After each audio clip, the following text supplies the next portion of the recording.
Hallelujah. प्रभु यीशु के मधुर नाम में आप सबको एक बार फिर से मेरा सलाम मिले। मैं परमेश्वर पिता का धन्यवाद करता हूँ सुंदर समय के लिए जो परमेश्वर ने मुझे दिया कि मैं परमेश्वर के वचन को लेकर एक बार फिर से आपके बीच में आ सका। इसके लिए परमेश्वर का धन्यवाद देता हूँ और साथ ही साथ मैं धन्यवाद देता हूँ अपने भाई मिस्टर अनुपम डेविड सर के लिए जो कि प्रभु के सेवक हैं कि उन्होंने अपने इस आगरा मसीह मंडली के इस प्लेटफॉर्म पर मुझे बोलने का अवसर दिया तो परमेश्वर का धन्यवाद करता हूँ। आइए हम लोग परमेश्वर के वचन की ओर चलेंगे। इससे पहले हम प्रार्थना में खुदा से दुआ करेंगे। Hallelujah hallelujah. प्रभु आपकी स्तुति हो, आपकी स्तुति हो, आपकी स्तुति हो, आपकी स्तुति हो प्रभु। धन्यवाद धन्यवाद धन्यवाद प्रभु। आपकी स्तुति करते हैं, आपके नाम को सराहते हैं खुदा, क्योंकि इस पृथ्वी के ऊपर और आसमान के नीचे केवल आप ही का नाम है जो सारे आदर और सारी महिमा की योग्य है। हम आपकी स्तुति करते हैं। Hallelujah hallelujah hallelujah. धन्यवाद धन्यवाद धन्यवाद धन्यवाद। धन्यवाद के साथ स्तुति गाऊंगा है यीशु मेरे खुदा।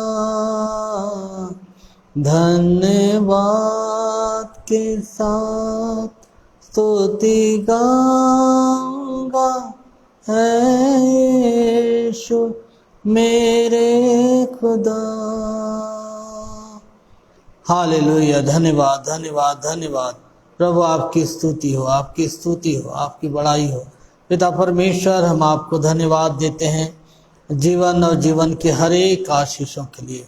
धन्यवाद करते हैं खुदावंद कि आपने हम सबको जीवन और तंदुरुस्ती दी है, हम सबको संभाला है आपने।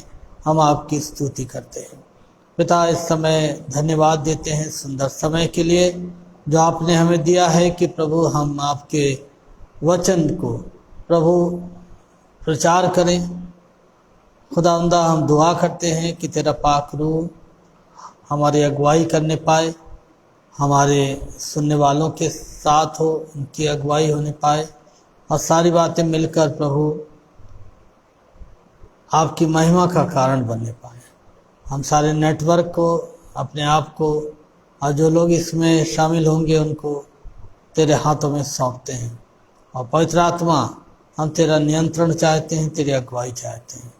बड़े धन्यवाद के साथ ये प्रार्थना प्रभु यीशु मसीह के नाम से मांगते हैं, आमीन। प्रभु यीशु का धन्यवाद करता हूँ कि उसने ये सुंदर अवसर मुझे दिया कि मैं एक बार फिर से आगरा मसीह मंडली के इस पेज पर आकर प्रभु की बड़ाई कर सकूं और उसके वचन को आपके साथ शेयर कर सकूं। तो मैं परमेश्वर पिता का धन्यवाद करता हूं।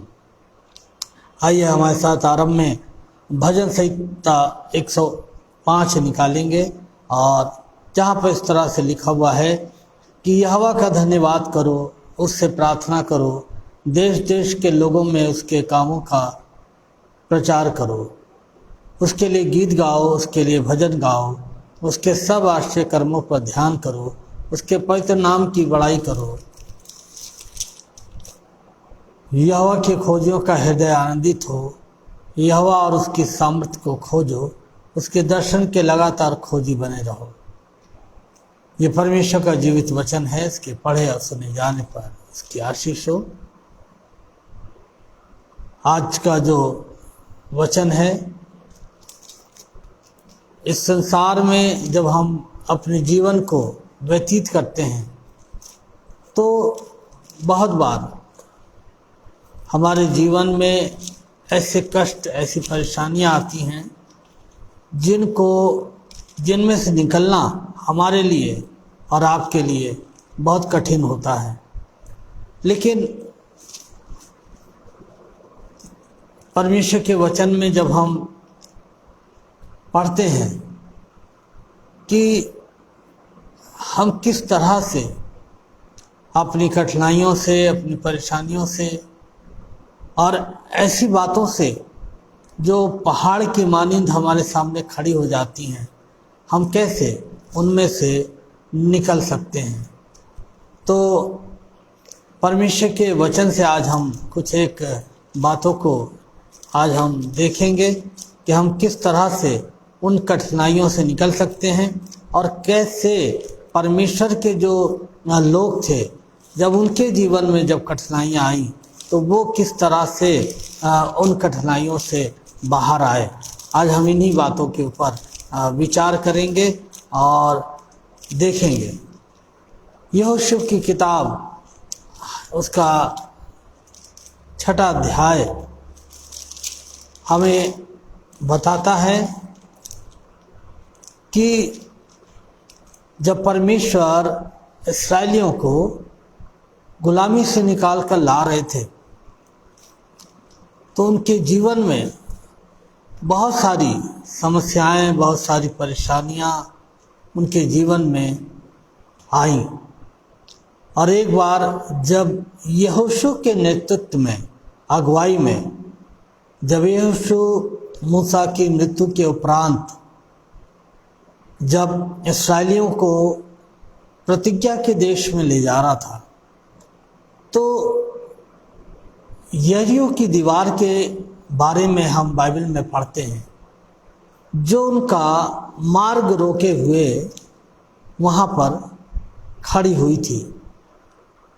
और यहोशू जो है वो उस स्थान पर आकर रुक जाता है और वो इस बात के ऊपर विचार करता है कि यरीहो की जो दीवार है, जो इतनी विशाल, इतनी मजबूत है, किस तरह से हम इसको पार कर सकते हैं। यहोशू जब इस दीवार का सामना कर रहा था तो उसने अपनी ताकत पर, अपनी बुद्धि पर उसने भरोसा नहीं रखा। और बाइबल हमें बताती है, जब हम यहोशू 6 पढ़ते हैं तो बाइबल हमें बताती है कि यहोशू ने क्या काम किया। वो बड़े तड़के उठकर जब खुदावन ने उसको तरीका बताया, और तरीका ये था कि यरीहो की दीवार के चारों तरफ 7 चक्कर लगाना और अंत में जय जयकार का नरसिंगा फूंकना और वो दीवार जो है गिर जाएगी। तो हम देखते हैं कि यहोशू ने उस संकट में, उस असंभव कार्य के बीच में उसने क्या करा, वो सवेरे उठा और याजकों ने यहोवा का संदूक उठा लिया और उन 7 याजकों ने मेढ़ों के सींगों के 7 नरसिंगे लिए और यहोवा के संदूक के आगे आगे फूंकते हुए चले और उनके आगे हथियार बंद पुरुष चले और पीछे वाले यहोवा के संदूक के पीछे पीछे चले और याजक नरसिंगा फूंकते चले गए। इस प्रकार वे दूसरे दिन भी एक बार नगर के चारों ओर घूमकर छावनी में लौट आए और इसी प्रकार उन्होंने 6 दिन तक किया। और जब 7वां दिन आया तो बाइबल हमें बताती है तब लोगों ने जय जयकार किया और याजक नरसिंगा फूंकते रहे। और जब लोगों ने नरसिंगे का शब्द सुना तो फिर बड़ी ही ध्वनि से उन्होंने जय जयकार किया। तब शहरपना नींव से गिर पड़ी। लोग अपने अपने सामने से उस नगर में चढ़ गए और नगर को ले लिया। जो कार्य अभी तक असंभव लग रहा था, जो कार्य अभी तक मुश्किल लग रहा था, मानवीय ताकत जहाँ पर काम नहीं कर रही थी, वहाँ पर जब यहोशू ने परमेश्वर के कहे अनुसार इस कार्य को किया तो हम देखते हैं कि वो दीवार जो है ढह गई, गिर गई। वो कार्य क्या था जो यहोशू ने किया? हम 20 पद में पढ़ते हैं, लोगों ने जय जयकार किया, अर्थात उसकी स्तुति करी। बहुत बार हमारे और आपके जीवन में जब कठिनाइयाँ आती हैं हम बहुत प्रार्थना करते हैं, हम बहुत सारे अपने मित्रों को कहते हैं हमारे लिए प्रार्थना करो, लेकिन आज की शाम आपको बताना चाहता हूँ कि जब आप प्रार्थना कर रहे हैं, मुश्किलें जा नहीं रही हैं, कठिनाई अपनी जगह पर बनी हुई है और आप सोच रहे हैं कि किस तरह से हम इस समस्या के पार जाएंगे, हम इस कठिनाई से कैसे निपटेंगे, तो बाइबल हमें एक रहस्य की बात बताती है कि आप अपनी प्रार्थनाओं को बंद कर दें और एक काम करें कि परमेश्वर की स्तुति करना आरंभ कर दें। परमेश्वर की जब हम स्तुति करते हैं तो एक काम होता है कि हम परमेश्वर की उपस्थिति में प्रवेश करते हैं।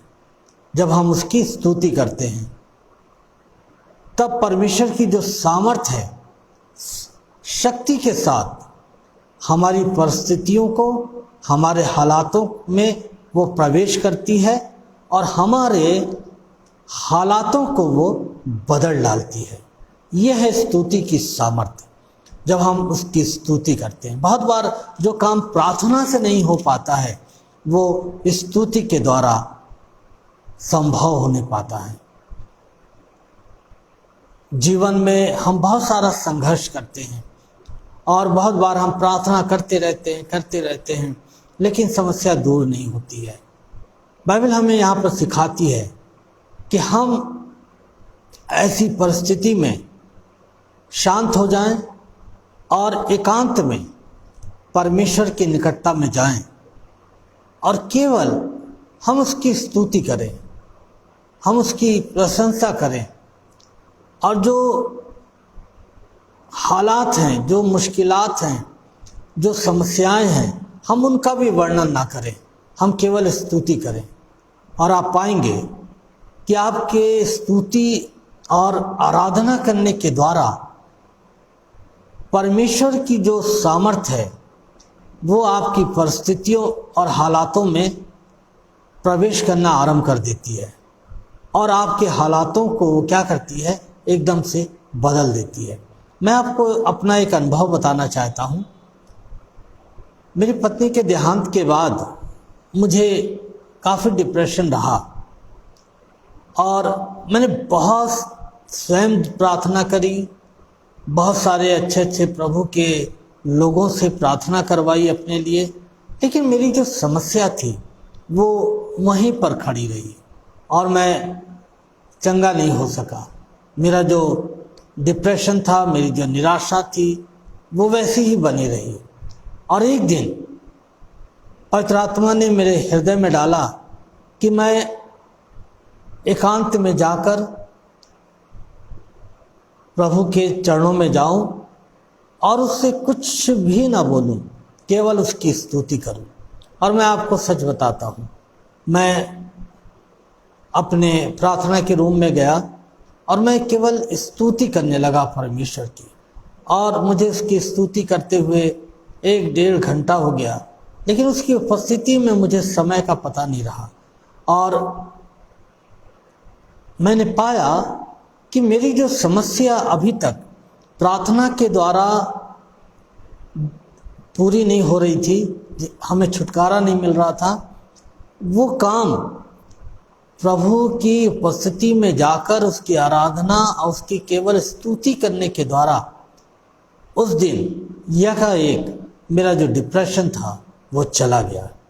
और उसके बाद मेरे जीवन में कभी भी डिप्रेशन नहीं आया। बहुत साल बीत गए इस बात को। तो बताना ये चाहता हूँ कि जो काम आपका प्रार्थना से नहीं बन रहा है और आप बड़ी मुश्किलात में हैं और आप सोच रहे हैं कि कैसे हम इससे पार जाएंगे, आप एक काम करना आरंभ कीजिए। आप परमेश्वर की आराधना करना आरंभ करिए, उसकी स्तुति करना आरंभ करिए। उसके बीच में आप खुदा से कुछ मत मांगिए, केवल आप आराधना करिए, स्तुति करिए, और आप पाएंगे कि आप उसकी स्तुति करते हुए परमेश्वर की उपस्थिति में आप चले गए हैं और परमेश्वर की सामर्थ जो है वो आपकी परिस्थिति में, आपके हालातों में घुसकर, प्रवेश कर कर वो आपके हालातों को बदल देगी। ये मेरा व्यक्तिगत अनुभव रहा है। और यहाँ पर हम देखते हैं यहोशू ने भी वही किया कि उसने उस यरीहो की दीवार को, जो बड़ी विशाल थी, बहुत मजबूत थी, उसने परमेश्वर की स्तुति के द्वारा वो दीवार जो है वो ढह गई, गिर गई, और इस्राएली बड़े आनंद के साथ उसमें प्रवेश कर गए। एक और उदाहरण हम पढ़ते हैं बाइबल में, जब दाऊद के बारे में जब हम पढ़ते हैं, शमूएल के बारे में पढ़ते हैं, तो शमूएल राजा जो था, शाऊल राजा जो था, बाइबल बताती है कि उसके ऊपर एक दुष्ट आत्मा आया करता था, और शाऊल राजा बड़ा परेशान था अपने जीवन में। उसने भी बहुत प्रार्थना करवाई होगी, उसने भी बहुत कोशिशें की होंगी कि ये जो दुष्ट की सामर्थ्य है, दुष्ट की आत्मा है, ये उसके जीवन से दूर हो जाए, लेकिन नहीं दूर हुई। और तब किसी ने बताया कि यदि हम यशे के पुत्र दाऊद को लेकर आएं, क्योंकि उसके अंदर उस जीवते परमेश्वर की आत्मा रहती है, और वो बहुत अच्छा बजाना जानता है, बहुत अच्छा गाना जानता है। और दाऊद को बुलाया गया, दाऊद आया और वो शाऊल राजा के सामने बैठ गया, और वो अपने साजों को बजाने लगा और परमेश्वर की स्तुति करने लगा। और बाइबल बताती है कि उसको जो दुष्टात्मा सताता था शाऊल को, वो दुष्टात्मा उसमें से निकल गया, चला गया। तो ये है परमेश्वर की आराधना, स्तुति करने की सामर्थ्य। परमेश्वर की आराधना, स्तुति परमेश्वर की प्रेजेंस को लेकर आती है और हमें भी उस प्रेजेंस में ले जाती है, और फिर वो हमारी परिस्थितियों में भीतर जाकर वो हमें हमारे हालातों से छुटकारा देती है। ये हम शाऊल राजा के जीवन में देखते हैं। पता नहीं ये अनुभव आपको है या नहीं है, लेकिन बाइबल बताती है कि जब हम ऐसा करते हैं तो बहुत बार परमेश्वर इस तरह से हमें छुटकारा देता है। तीसरा उदाहरण है पौलुस और सिलास का। जब वो कैद खाने में थे और कैद खाने में बंद थे, उनके हाथ और पैर जकड़े हुए थे, कीलों से ठुके हुए थे, तो उन्होंने एक काम किया। प्रेरितों के काम उसके 16 अध्याय और 25 पद में कि वो परमेश्वर की स्तुति करने लगे। बाइबल हमें इस तरह से बताती है 16 अध्याय में, 16 और 25 अध्याय में बाइबल हमें कहती है, आधी रात के लगभग पौलुस और सिलास प्रार्थना करते हुए परमेश्वर के भजन गा रहे थे और कैदी उनकी सुन रहे थे।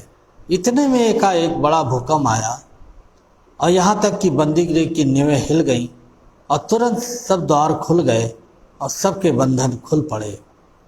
हम यहाँ पर देखते हैं कि जब पौलुस और सिलास परमेश्वर की स्तुति कर रहे थे तो एक बड़ा भूकंप आता है और जेल खाने की नींवें हिल जाती हैं, और हम देखते हैं कि पौलुस और सिलास जो अभी तक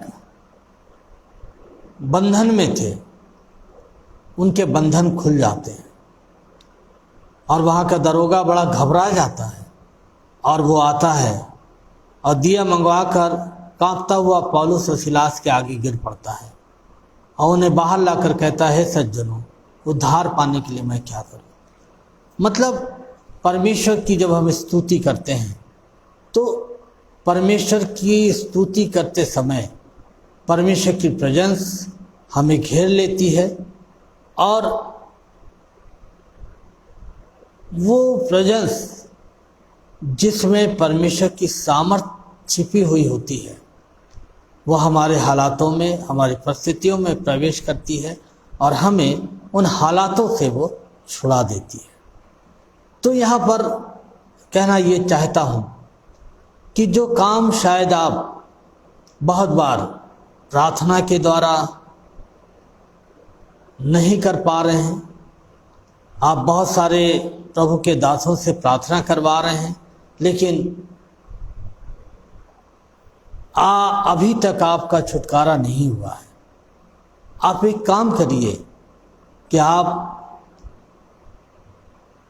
परमेश्वर की उपस्थिति में जाइए और उसकी स्तुति करिए, उसकी आराधना करिए और आप पाएंगे कि आपके हालात बदलना आरंभ हो जाएंगे। जैसे यहोशू के जीवन में, इस्राएलियों के जीवन में उनके हालात बदल गए। वो यरीहो की दीवार गिर पड़ी। आज वो कौन सी दीवार है जो आपको परेशान कर रही है और वो आपके सामने चट्टान के मानंद खड़ी है और आपको ऐसा लग रहा है कि आप इसके पार नहीं जा पाएंगे। कोई बड़ी बीमारी है जो आपको छोड़ नहीं रही है और आप सोच रहे हैं कि शायद मैं इस बीमारी से कभी भी छुटकारा नहीं पा पाऊंगा। शायद कोई ऐसी समस्या है जो आपके जीवन, आपके परिवार के साथ लगी हुई है और आप उस समस्या से लगातार उलझे हुए हैं और आप सोच रहे हैं कि कौन है जो मुझे छुड़ाएगा इससे, और आप शायद निराश हो गए हैं, परेशान हो गए हैं। मैं आपको बताना चाहता हूँ, आप उन सारी बातों को जो आपको निराश कर रही हैं, जो आपको भयभीत कर रही हैं, आप भूलकर, उन्हें छोड़कर परमेश्वर की उपस्थिति में आइए। अपने घुटनों को परमेश्वर के सामने टेक दीजिए और उसकी स्तुति करना आरंभ करिए। परमेश्वर को मालूम है कि आपको किस चीज़ से छुटकारा चाहिए और आप पाएंगे कि बाइबल में ना तो कहीं पर यहोशू ने प्रार्थना करी कि दीवार गिर जाए, ना ही दाऊद ने प्रार्थना करी कि शाऊल के जीवन से वो दुष्ट आत्मा चली जाए, लेकिन उन्होंने क्या करा, केवल स्तुति करी और उनकी वो स्तुति करना उन्हें परमेश्वर की उपस्थिति में ले गई और उसकी उपस्थिति में परमेश्वर की सामर्थ्य के साथ परमेश्वर की जो शक्ति है, उसकी जो सामर्थ्य है, वो उन परिस्थितियों में प्रवेश करती है और यहोशू के हालातों को और शाऊल राजा के हालातों को, शाऊल और सिलास के हालातों को उसने क्या करा, बदल दिया। तो परमेश्वर बहुत बार अद्भुत तरीकों से हमारे जीवनों में काम करता है और मैं आपको बताना चाहता हूँ कि करीब 10-15 साल हो गए हैं मुझे उस डिप्रेशन से छुटकारा पाए हुए। वो डिप्रेशन फिर मेरे पास कभी नहीं आया। मैं कभी डिप्रेशन का शिकार नहीं हुआ क्योंकि प्रभु ने मुझे छुटकारा दे दिया पूरी तरह से। बीच बीच में, आरंभ में बहुत बार ऐसा लगा कि फिर से डिप्रेशन आ रहा है। मैं तुरंत उठकर उसकी स्तुति करने के लिए अपने कमरे में चला जाता था और ये कार्य जो है करीब 1-2 महीने तक चला, लेकिन उसके बाद आज 15 साल हो गए हैं, वो डिप्रेशन मेरे पास कभी नहीं आया। यदि आज आप किसी चीज़ से छुटकारा ढूंढ रहे हैं और वो मिल नहीं रहा है, शायद आप बड़े बड़े दासों से प्रार्थना करवा रहे हैं, स्वयं प्रार्थना कर रहे हैं, लेकिन छुटकारा नहीं हो पा रहा है, आप एक काम करिए, परमेश्वर की उपस्थिति में जाइए और केवल उसकी स्तुति करिए, उसकी आराधना करिए और कुछ मत करिए, कुछ मत मांगिए। आप पाएंगे कि वो स्तुति, वो आराधना आपको परमेश्वर की उपस्थिति में ले जाएगी और आपको छुटकारा देगी, क्योंकि परमेश्वर की सामर्थ उस उपस्थिति में पाई जाती है जो हम आराधना स्तुति करते समय हम जब उसकी उपस्थिति में प्रवेश करते हैं और उसकी सामर्थ हमारी परिस्थितियों में, हमारे हालातों में प्रवेश करके हमें छुटकारा देती है। काश प्रभु हमें ऐसा अनुग्रह दे, आपको ऐसा अनुग्रह दे कि यदि आप अभी तक अपने हालातों पे विजय नहीं हुए हैं, जय नहीं पाई है, छुटकारा नहीं पाया है, आप इस काम को करके देखिए। आप उसकी आराधना करना आरंभ करिए, उसकी स्तुति करना आरंभ कीजिए, आपके हालात बदल जाएंगे। परमेश्वर आप सबको बड़ी आशीष दे। आइए हम प्रार्थना करें। हमारे जिंदा आसमानी बाप, हम आपके निहायत ही शुक्रगुजार हैं खुदावन तेरे जिंदा कलाम के लिए, जो खुदावंद आज भी हमसे बातें करता है और खुदावंद हमें सिखाता है कि जब खुदावंद हालात बिगड़े हुए हों, हालात सुधर ना रहे हों, तो खुदावंद हम तेरी उपस्थिति में जाएं।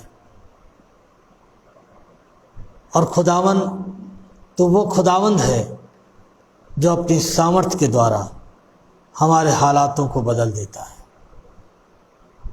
प्यारे परमेश्वर पिता, यदि आज कोई भी ऐसे हालात में पाया जाता है, चाहे वो डिप्रेशन हो, चाहे वो जीवन की समस्याएं हो, चाहे कोई बीमारी हो जो जा नहीं रही है और वो व्यक्ति निराश है, प्रभु आप हर उस जन से कहना चाहते हैं, मेरी उपस्थिति में आओ और मुझे आजमा कर देखो। परमेश्वर आप हर एक ऐसे जन को जो ऐसी हालात में पाया जाता है, प्रभु आप उन्हें छुटकारा दें और इस आराधना स्तुति करने का, अभ्यास करने का अनुग्रह उस व्यक्ति को आप प्रदान करें। प्यारे परमेश्वर पिता, इस समय हम आपके चरणों में आते हैं। खुदा, जैसा तेरा वचन कहता है कि यरूशलेम की शांति के लिए प्रार्थना करो। प्यारे परमेश्वर पिता, हम इस समय इस्राएल देश के लिए, यरूशलेम के लिए प्रार्थना करते हैं। प्रभु इस समय जो हालात हैं, जहाँ पर प्रभु बहुत सारे लोग मारे गए हैं, बहुत सारे बच्चे यतीम हो गए हैं, बहुत सारे माता पिता अपने बच्चों से अलग हो गए हैं। प्यारे परमेश्वर पिता, उस यरूशलेम पर आप दया करें और प्यारे परमेश्वर पिता होने दे कि ये युद्ध, ये लड़ाई जो है, ये प्रभु जल्द से जल्द समाप्त होने पाए। प्रभु आप अपने लोगों की रक्षा करें और प्रभु जी आप इस्राएल के ऊपर दया करें और प्रभु उनको छुटकारा दें। इसी तरह से प्रभु हम प्रार्थना करते हैं अपने हर एक आगरा मसीह मंडली के परिवार के लिए। प्रभु आप एक एक परिवारों के साथ हों और उनके ऊपर आपकी आशीष का हाथ बना रहे।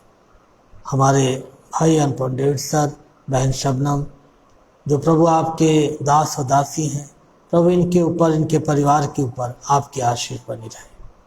पिता, अपने वचन की रक्षा कीजिएगा और प्रभु हमारी सहायता कीजिएगा कि हम आपकी उपस्थिति में निरंतर बने रहें।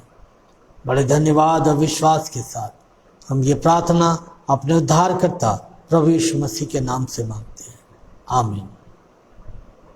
आप सबको जय मसीह की एक बार फिर से। आने वाले बुधवार को रात्रि 8 बजे प्रभु ने चाहा तो मैं एक बार फिर से नए संदेश के साथ आपके सामने उपस्थित होऊंगा। जब तक के लिए आप सबको जय मसीह।